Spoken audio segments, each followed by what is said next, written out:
சில வாக்குறுதிகள் கொடுத்து தான் காஷ்மீரை இணைச்சாங்க. அதுக்காக தான் 370 உருவாக்கப்பட்டது.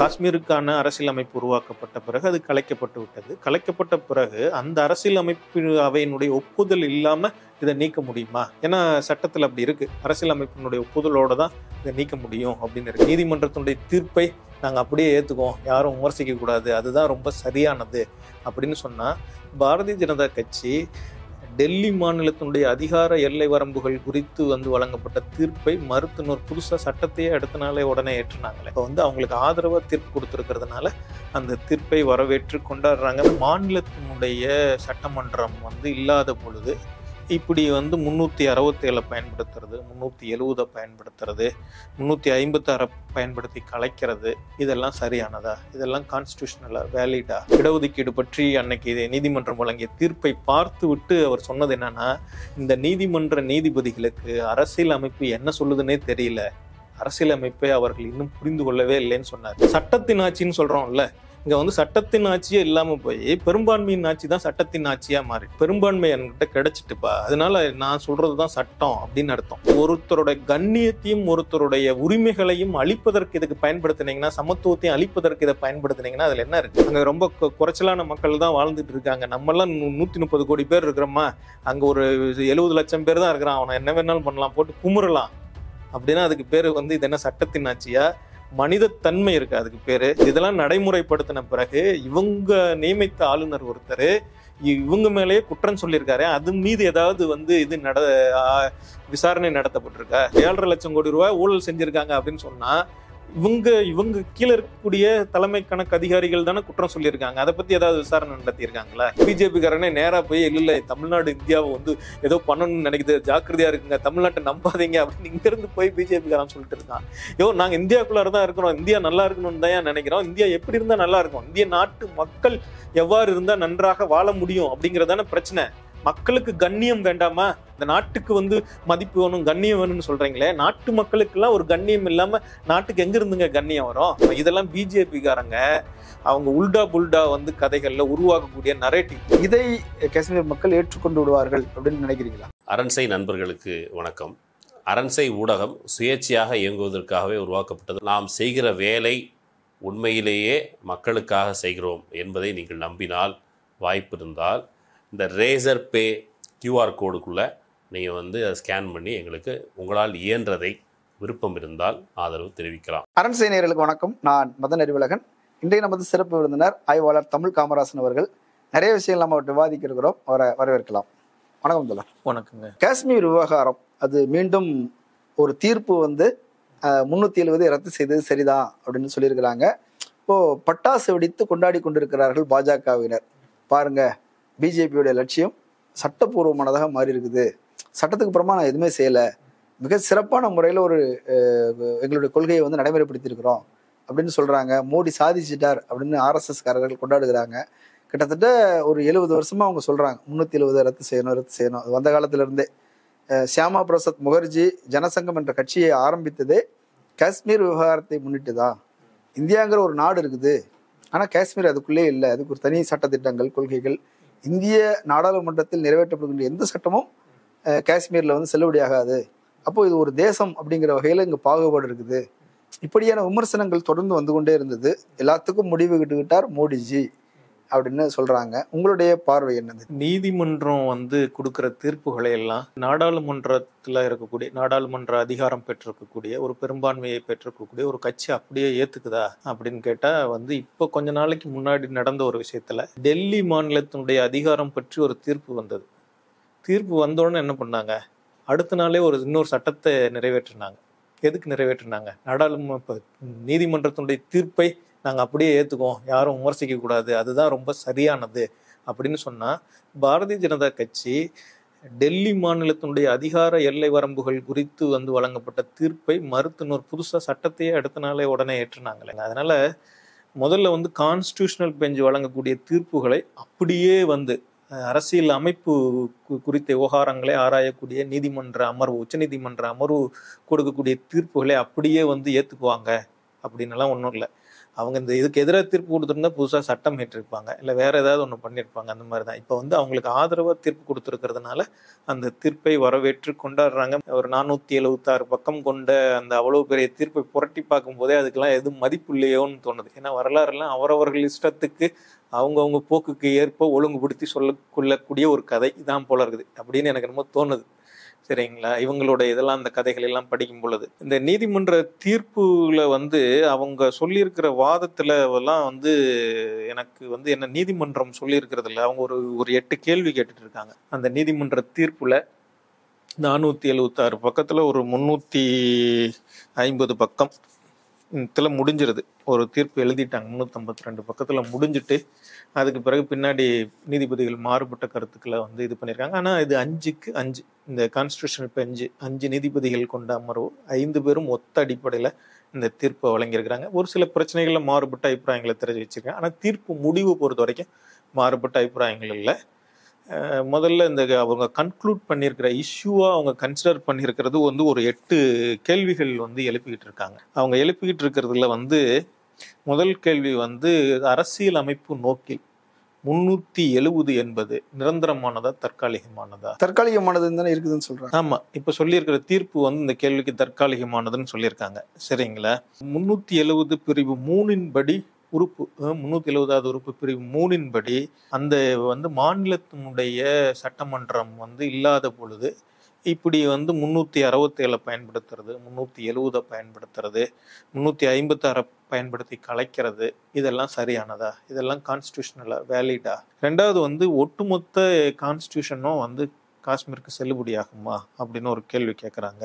இந்த மாதிரி வந்து அவங்க பிரசிடென்ட்டோட அதிகாரம் வந்து கான்ஸ்டியூஷன் படி செல்லுபடியாகுமா காஷ்மீருக்கு அப்படின்லாம் கேட்டுக்கிட்டு தான் வந்து இந்த இதுக்கெல்லாம் பதில் சொல்றதுக்கு முயற்சி பண்றாங்க. குறிப்பா வந்து அவங்க இன்னொரு இந்த இதுல எழுப்பிக்கிட்டு இருக்கிற கேள்வி வந்து காஷ்மீருக்குன்னு சொல்லி 370 படி உருவாக்கப்பட்ட சிறப்பு அரசியல் அமைப்பாகவே ஒன்று அங்கே இந்தியாவுக்கு ஒரு அரசியல் அமைப்பாகவே இருந்த மாதிரி அங்கே ஒரு அரசியல் அமைப்பாகவே இருந்தது. அதை காஷ்மீருக்கான அரசியல் அமைப்பு உருவாக்கப்பட்ட பிறகு அது கலைக்கப்பட்டு விட்டது. கலைக்கப்பட்ட பிறகு அந்த அரசியல் அமைப்பு அவையினுடைய ஒப்புதல் இல்லாமல் இதை நீக்க முடியுமா? ஏன்னா சட்டத்தில் அப்படி இருக்கு, அரசியல் அமைப்பினுடைய ஒப்புதலோட தான் இதை நீக்க முடியும் அப்படின்னு இருக்கு. அதை நீக்க முடியுமா அப்படின்லாம் வந்து இதுதான் கேள்வி. பிரேயரில் வந்திருக்கிற பிரச்சனைகள் வந்து வந்திருக்கிற கேள்வி. நீதிமன்றம் வந்து தீர்ப்பு ஒரு 3 பக்கம் எழுதியிருக்கு. சரிங்களா? மற்றதான் டிஸ்கஷன்ஸ் தான். வந்து அந்த தீர்ப்புல வந்து முதல்ல எடுத்துடனே வந்து இந்தியாவோடு இணைக்கப்பட்ட பிறகு எலிமெண்ட்ஸ் ஆஃப் சாவர்னிட்டி எதுவுமே வந்து காஷ்மீருக்கு கிடையாது, டஸ் நாட் ரிட்டைன், எதையுமே கோர முடியாது அப்படின்னு சொல்லியிருக்காங்க. ஒரு இறையாண்மை மிக்க ஒரு நாடு கிடையாது. இறையாண்மை மிக்க நாடுன்னு எல்லாம் சொல்ல, நாட்டுக்கு தான் இறையாண்மை இருக்கணுங்கிறதெல்லாம் அவசியம் இல்லை. அது இறையாண்மையை பத்தி அப்படி பேசுவோம். எலிமெண்ட்ஸ் ஆஃப் சாவர்னிட்டியே எதுவுமே காஷ்மீருக்கு கிடையாது அப்படின்னு கண்டுபிடிச்சிருக்காங்க. காஷ்மீர் வந்து does not have internal sovereignty, காஷ்மீருக்குன்னு வந்து ஒரு இன்டர்னல் சாவர்னிட்டியும் கிடையாது அப்படின்னு சொல்லியிருக்காங்க. அதனால ஆர்டிகல் 370 என்ன பண்ணுதுன்னு சொன்னா இது வந்து ஒரு ஒருங்கிணைந்த ஃபெடரல் வேணும்னா சொல்லுதே ஒழிய அதுக்கு வந்து வேற எந்த இதுவும் கிடையாது அப்படின்னு சொல்லியிருக்கு. சரிங்களா? இதுதான் அவங்க சொல்றது. அப்ப சாவர்னிட்டி யாருக்கிட்ட இருக்கு அப்படிங்கிற தீர்ப்பு சொல்லுதுன்னா சாவர்னிட்டி வந்து பிரசிடென்ட் கிட்ட இருக்கு. பிரசிடென்ட் வந்து யாரு இது பண்றாங்க? மினிஸ்ட்ரி, யூனியன் மினிஸ்ட்ரி தான் பிரசிடென்ட்டோட ஒவ்வொரு முடிவும், யூனியன் மினிஸ்ட்ரியோட முடிவு தான் பிரசிடென்ட்டோட முடிவு. ஆகவே அது சரி அப்படிங்கிறது தான் அதனுடைய தர்க்க ஒழுங்கு. சரிங்களா? தீர்ப்பினுடைய தர்க்க ஒழுங்கு. சாவர்னிட்டி வந்து நீதிமன்றம் இப்படி ஒரு தீர்ப்பு சொல்லியிருக்குது இல்லைங்களா? இது எனக்கு ரொம்ப ஆச்சரியமா இருக்கு. மற்றபெல்லாம் லீகலா அவங்க சொல்றது வந்து ஆர்டிகல் 1ல வந்து மாநிலங்களுடைய யூனியன் தான் இந்தியா, 3ல வந்து மாநிலங்களுடைய எல்லைகளை மறுவரை செய்யவோ அதெல்லாம் வந்து யூனியன் ஸ்டேட்டுக்கு வந்து அதிகாரம் இருக்கு அப்படின்னு சொல்றதெல்லாம் சரிதான். ஆனா சாவர்னிட்டி வந்து எப்படி மினிஸ்ட்ரிக்கும் வந்து ஒரு மெஜாரிட்டேரியன் மினிஸ்ட்ரிக்கும் பிரசிடென்ட் கிட்டே இருக்குன்னு சொல்ல முடியும்? எனக்கு உண்மையாலுமே ரொம்ப ஆச்சரியமா இருந்தது. அது ஒரு கான்ஸ்டியூஷனல் பெஞ்ச் சொல்லுது. வந்து 5 பேர் கொண்ட தலைமை நீதிபதி, உச்ச நீதிமன்ற தலைமை நீதிபதி அப்படி சொல்றாருன்னு சொன்னா கான்ஸ்டியூஷனை பத்தி இப்ப நம்ம எல்லாம் வந்து குடிமக்கள் தானே, நீதிமன்றத்துக்கு எதிராக எதுவும் பேசக்கூடாது, நீதிபதிக்கு உள்நோக்கமும் கற்பிக்க கூடாது. எனக்கு வந்து அவருக்கு எதுவும் உள்நோக்கம் இருக்கா என்னன்னு எனக்கு தெரியாது, அதனால நான் எதையும் கற்பிக்கவும் இல்லை. ஆனா இந்த நாட்டினுடைய அரசியல் அமைப்பினுடைய முகப்புரை இருக்குல்ல, பிரியாம்பிள் இருக்குல்ல, பிரியாம்பிள் என்ன சொல்லுது? சாவர்னிட்டிங்கிற வார்த்தை வந்து அதுல இல்லை, ஆனா பிரியாம்பிள் தான் ரொம்ப முக்கியமானது. யாரு இந்த நாட்டை அமைத்தது? நம்ம தான் இந்தியாங்கிற ஒரு நாட்டை உருவாக்குறோம். கான்ஸ்டியூட் இந்தியா அப்படின்னு சொல்றாங்க. சரிங்களா? அந்த நாட்டை எப்படி உருவாக்கணும்? ஜஸ்டிஸ் அடிப்படையில், நீதியின் அடிப்படையில், லிபர்ட்டி, ஈக்குவாலிட்டி, ஃபெட்டர்னிட்டி, இந்த கொள்கை, இந்த 4 கொள்கைகளின் அடிப்படையில் தான் இந்த நாட்டை உருவாக்கியிருக்கோம். சரிங்களா? அதுவும் ஃபெட்டர்னிட்டி அப்படின்னு சொன்னா என்ன தெரியுங்களா? Dignity of individual. பின்னாடி தான் இந்திரா காந்தி அம்மையார் வந்த உடனே தான் அதில் ஒன்று சொல்கிறாங்க, யூனியன், அப்புறம் அந்த இன்டெகிரிட்டி ஆஃப் நேஷன் ஒரு வார்த்தையை சேர்க்குறாங்க.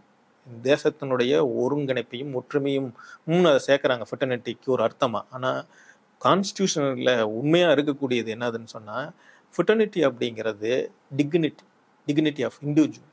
இந்த நாட்டில் அடிப்படையில் தனி மனிதர்களுடைய சுயமரியாதை இருக்குது இல்லையா, அதுலேருந்து தான் தொடங்குது.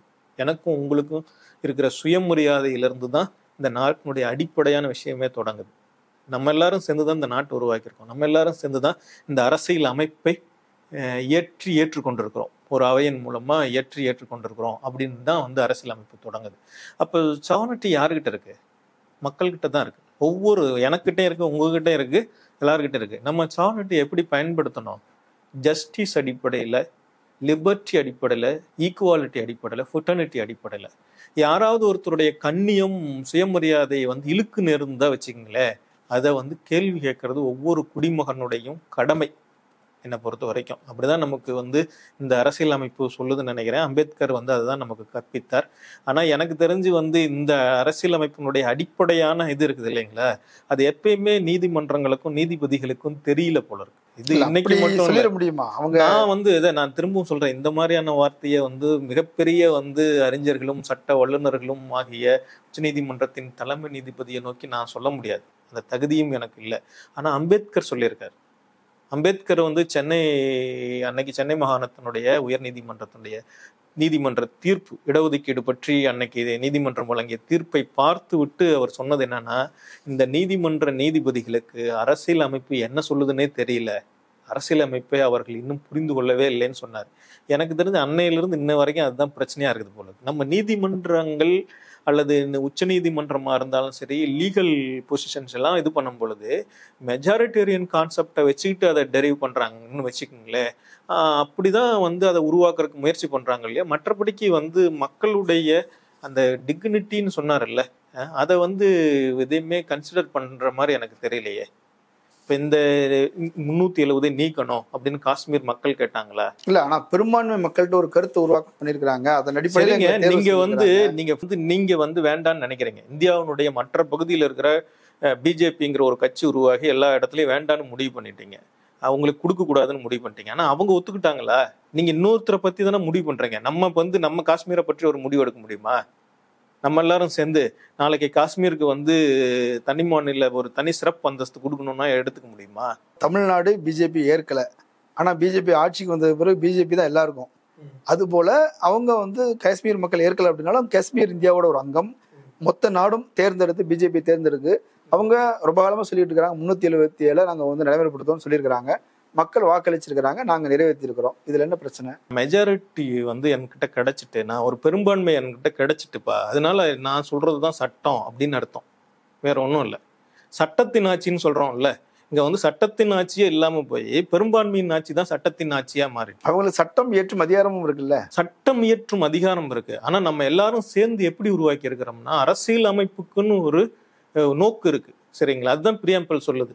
பிரியாம்பிள் என்ன சொல்லுதுன்னு சொன்னா, நீங்க அரசியல் அமைப்பினுடைய நோக்கு இருக்குல்ல, அதை மாற்ற முடியாது. இந்தியாங்கிற நாடு உருவாகும் போது பல்வேறு சமஸ்தானங்களை இணைச்சோம், நிறைய காம்ப்ரமைஸ் பண்ணிக்கிட்டோம், ஏதோ ஒரு வகையில பேச்சுவார்த்தை நடத்தி கொண்டு வந்தாச்சு. இன்னைக்கு ஒரு தேசம் உருவாயிருச்சு.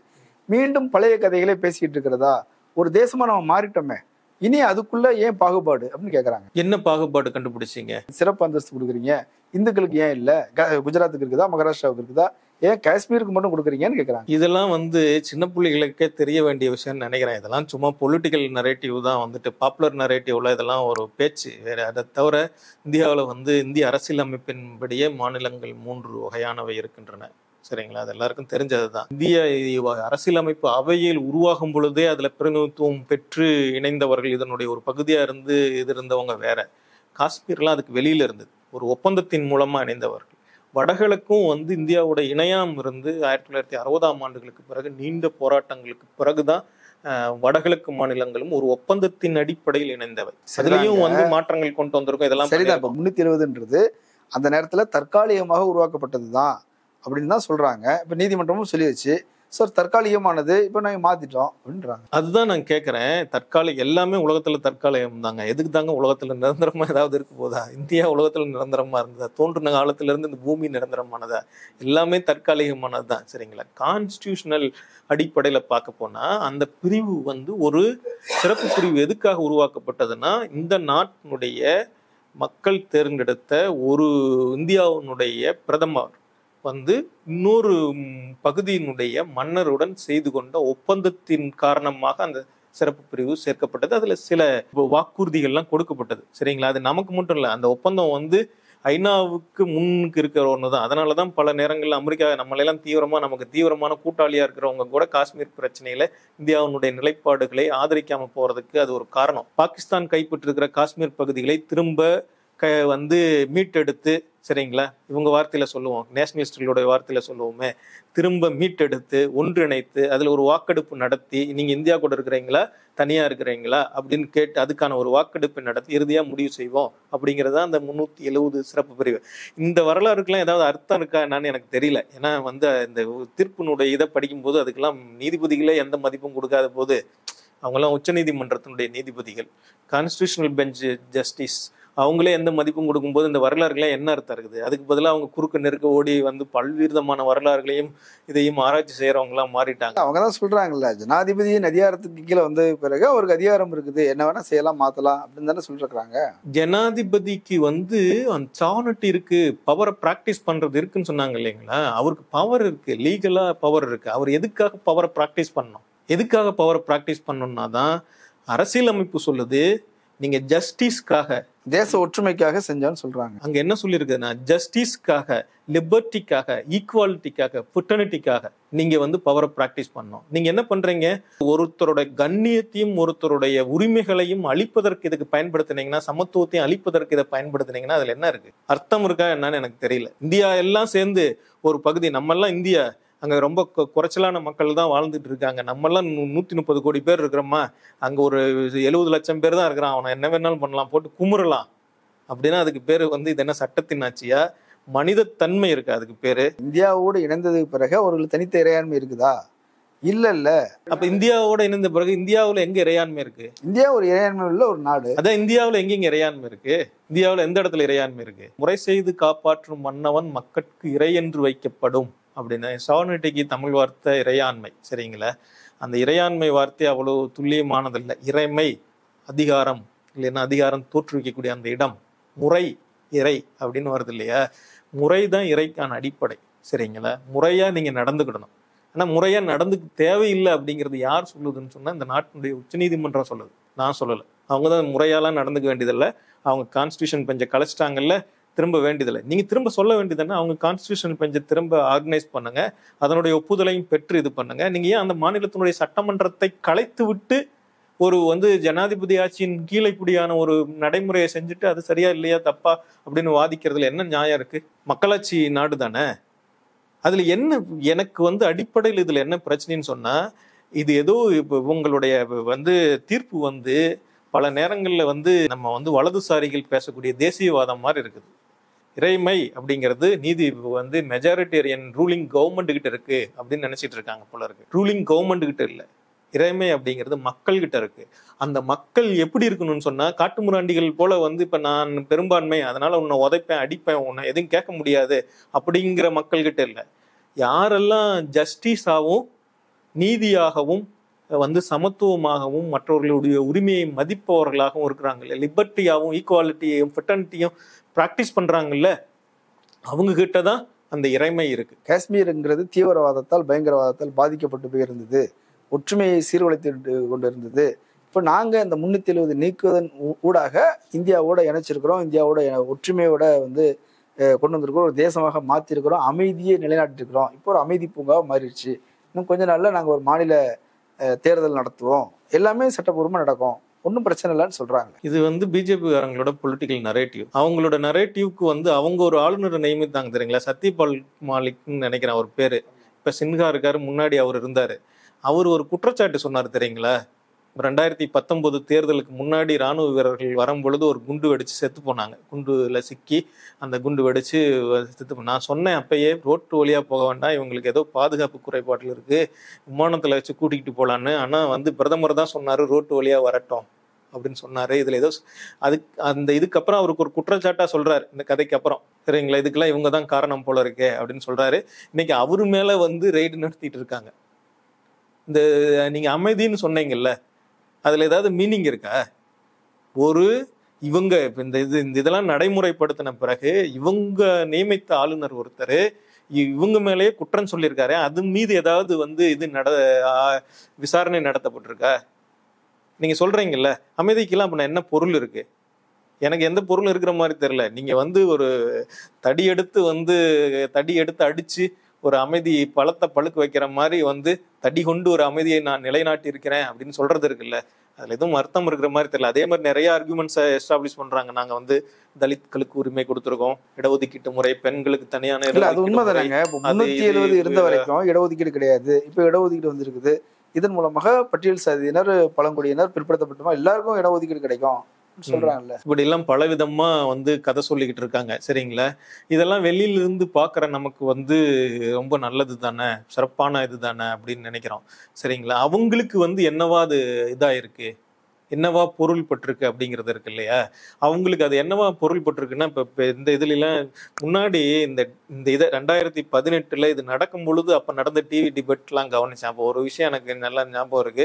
காஷ்மீர் இருக்கிற ஆப்பிள் பழங்களை பறிப்பதற்கு கூட நமக்கு உரிமை இல்லை, அதுக்காவது நம்ம 370 நீக்கணும் அப்படின்னு பிஜேபி காரங்க எல்லாம் இடம் வாங்கலாம், வீடு வாங்கலாம் அப்படின்லாம் சொல்லிட்டு இருந்தாங்க. கடை கட்டலாம். எல்லாம் முடிச்ச உடனே இப்ப என்ன பண்ணாங்களா தெரியுங்களா, அரேபியாவுடைய சேக்குகளுக்கு முக்கியமான இடங்கள்லாம் வித்திருக்காங்களாம். இவங்க இடம் வாங்குறன்னு சொல்லிட்டு இந்த நாட்டுல இருக்கிற மக்கள்லாம் இடம் வாங்க முடியும்னு சொல்லிட்டு கடைசியில வித்தது பார்த்தீங்கன்னா அவனுக்கு வித்திருக்காங்க. கேட்டா முதலீடு வரப்போகுது, இப்போ வளர்ச்சி வரப்போகுது அப்படின்லாம் சொல்றாங்க. இதுக்கும் எதுவும் பொருள் இருக்கிற மாதிரி எனக்கு ஒன்றும் தெரியல. ஏன்னா அவங்க மீது வைக்கப்படுற குற்றச்சாட்டுகளுக்கு இந்த நாட்டுல அமைதி, வளர்ச்சி, கண்ணியம் அப்படிங்கிறதுக்கெல்லாம் பொருள் எதுவும் இருக்கிறது மாதிரி எனக்கு தெரியல. என்ன பிரச்சனைனா சென்சஸே நடத்த மாட்டேங்கிறாங்க, என்ன உண்மைன்னு தெரிய மாட்டேங்குது. ஜிஐஜி ரிப்போர்ட் அவங்க மேல குற்றச்சாட்டு சொன்னோடனே அந்த அதிகாரிகளை தூக்கி இன்னொரு இடத்துல அடிக்கிறாங்க.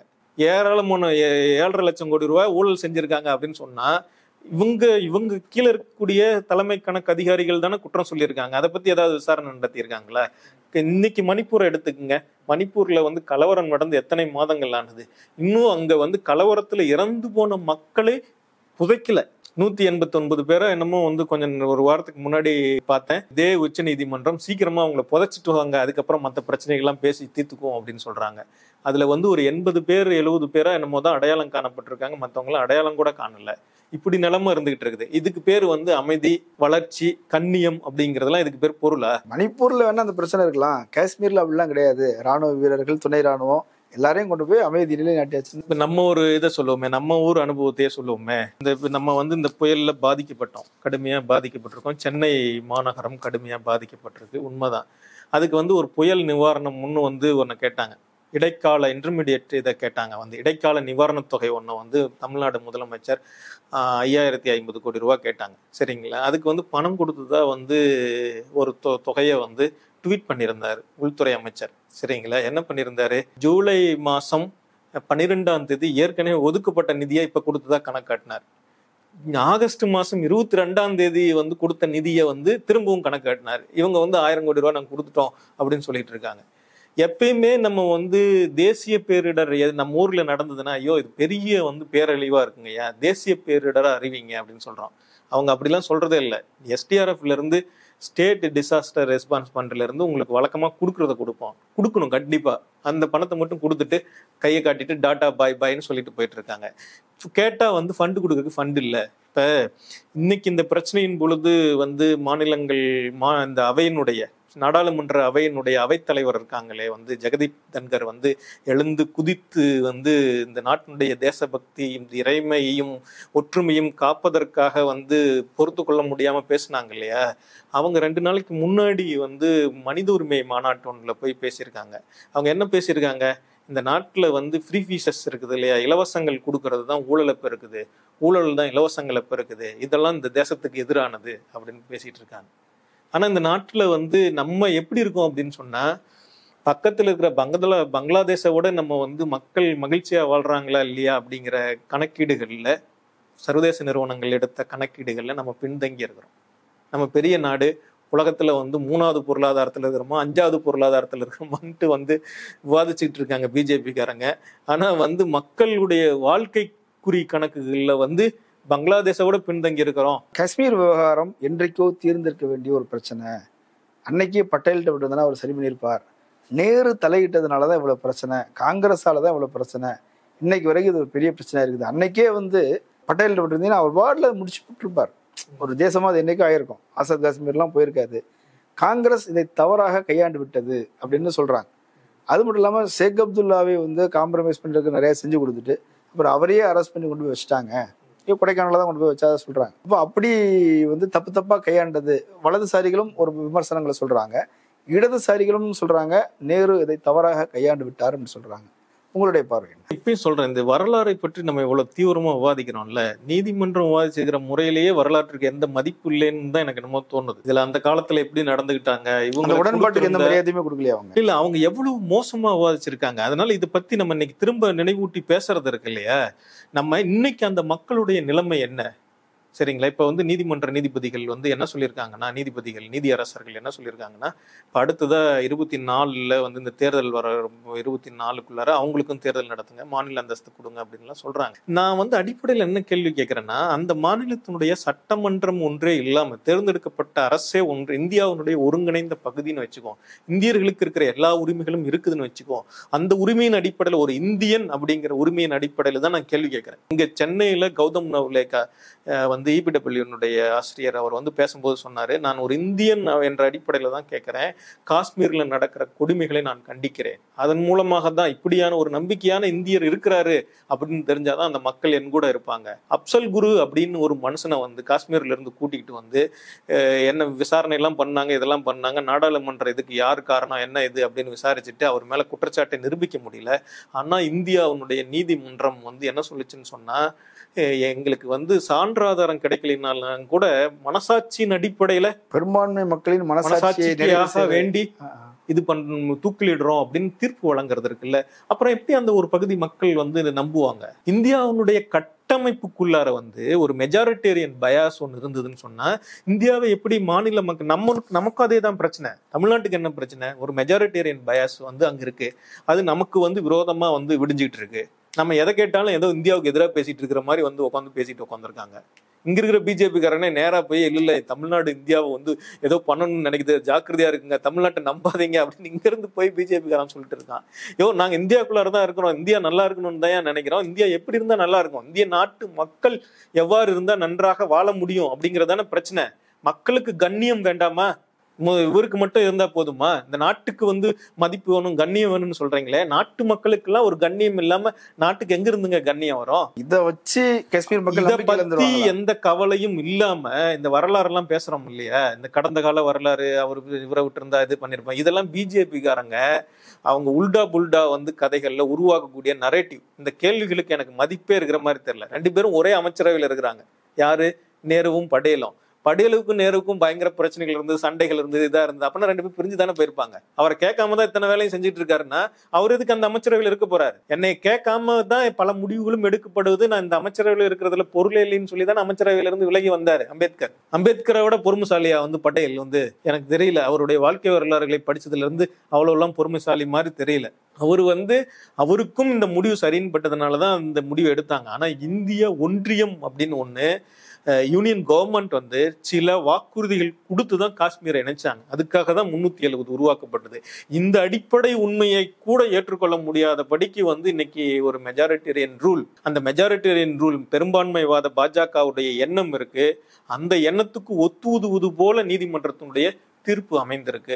அதை நம்ம எங்க போய் சொல்றது? நம்ம ஊர்ல ஒரு பழமொழி இருக்குல்ல, கொடுமைன்னா கோயிலுக்கு போகலாம், கோயிலே 2 கொடுமை கட்டிக்கிட்டு அழுதுன்னா எங்க போக முடியும்? உச்சநீதிமன்றத்தின் தீர்ப்பு இறுதியானது, இதுக்கு மேல ஒண்ணும் இல்ல, இதுக்கு மேல வேற ஒரு கவர்மெண்ட் இன்னொரு பெஞ்சுக்கு போக முடியும். இப்ப 5 நீதிபதிகள் இருக்குன்னா அடுத்தது 7 பேரு, அதுக்கப்புறம் 9 பேர் கொண்ட அரசியலமைப்பு சாசன அமர்வு நீதிபதிகள் நோக்கி பிரேயரை கொண்டு போக முடியும். ஆனா போக முடியுமா என்னன்னா அதெல்லாம் சட்ட உள்ளுணர்கள் போனாலும் எவ்வளவு என்ன பெரிய மாற்றம் வந்துட போகுது அப்படின்னு ஒரு கேள்வி இருக்குது. இன்னொன்னு கிட்டத்தட்ட இது இறுதியானது. இதை காஷ்மீர் மக்கள் ஏற்றுக்கொண்டு விடுவார்கள் அப்படின்னு நினைக்கிறீங்களா? காஷ்மீர் மக்கள் வந்து ஏத்துக்குவாங்களா ஏத்துக்க மாட்டாங்களா அப்படின்னு கேட்குற கேள்வி இருக்குல்ல, அவங்களுக்கு என்ன வாய்ப்பு கொடுத்துருக்கீங்க? இன்னைக்கு தீர்ப்பு வருது, தீர்ப்பு வர்ற நேரத்துல வந்து அவங்கள வீட்டுக்காவல்ல வச்சிருக்காங்கன்னு செய்தி வருது. அவங்க ட்வீட் பண்றாங்க, யாரு வீட்டுக்காவலில் வைக்கப்பட்டிருக்கிறவர்கள் ட்வீட் பண்றாங்க எங்களை வீட்டுக்காவல்ல வச்சிருக்கிறாங்க. இப்ப நம்ம ஊர்ல வந்து மழை பெஞ்சு 2 நாள்ல ஒரு 2 நாள் இல்லை ஒரு நாள், இப்போ ஞாயிற்றுக்கிழமை அன்னைக்கு இரவு போய் கரண்ட் போயிட்டு இதாகிட்டுது, திங்கள் அன்னைக்கு வந்து நெட் இல்லை, ஃபோன் வேலை செய்ய மாட்டேங்குதுன்னு சொன்னானே நமக்கு எவ்வளோ கோபமும் வருத்தமும் வருது. ஒருத்தன் பல வருஷமா அப்படிதான் இருக்கான், அவனும் இந்த நாட்டில் தான் இருக்கான், அது தெரியுதா தெரியலையா? அவன் இதை ஏத்துக்குவானா இல்லையா அப்படிங்கிற கேள்விக்கு ஏதாவது பொருள் இருக்குன்னு நினைக்கிறீங்களா?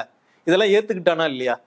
பல ஆண்டுகளா வந்து அவனுக்கு வந்து நெட் வசதியே கிடையாதுங்க, 2G இப்பதான் கொடுத்துருக்காங்க, சில அவங்களுடைய அரசியல்வாதிகள் வெளியில வந்து பேசுறதுக்கே வாய்ப்பு இல்லாம இருக்காங்க, அவங்க ஊர் தலைவர்கள். இதெல்லாம் அவங்க ஏத்துக்கிட்டாங்களா ஏத்துக்கலையா அப்படிங்கிறதுக்கு ஏதாவது பொருள் இருக்கான்னு நினைக்கிறீங்களா? வாழ்றதுக்கு இருக்கிற ஒரே வழி அது மட்டும்தான். அவங்க வாழ்றதா சாகிறதா? எனக்கு தெரிஞ்சு எல்லா மக்களும் இயல்புல வாழணும்னு நினைப்பாங்க, அதுதான் முக்கியமானது. நீங்க வாழ்றது வந்து வெறும் உயிர் பிழைத்திருத்தலாம் நினைச்சுக்கிட்டு நீங்க எவ்வளவு தூரம் ஒடுக்குறீங்களோ, நீங்க அவங்க எதிர்த்து போராடுவாங்க, அவங்க சிரமம் இது பண்ணுவாங்கன்னெல்லாம் இல்லை. இப்ப வந்து அவங்க என்னவா இருக்காங்கன்னு எனக்கு தெரியாது, நான் ரொம்ப தூரத்துல இருக்கேன். ஆனா இப்படி நடந்துக்கிறோம்ல, இந்தியாங்கிற ஒரு நாட்டுக்குள்ளார இருந்து இந்த நாடு இப்படி நடந்துக்குது இல்ல, இந்திய குடிமகனா இது எனக்கு வந்து வெட்கமானதா இருக்கு. நம்ம நிகழ்ச்சியின் இறுதி பகுதிக்கு வந்திருக்கிறோம். உங்களுடைய விமர்சனங்களை, கருத்துக்களை நீங்க சொல்லியிருக்கிறீங்க. மக்கள் பரிசீலிக்கட்டும். கலந்து கொண்டு கருத்துக்களை பகிர்ந்தமைக்கு நன்றி. நன்றி நேயர்களே. மற்றொரு விருந்தினரோடு மீண்டும் சந்திக்கலாம். நன்றி.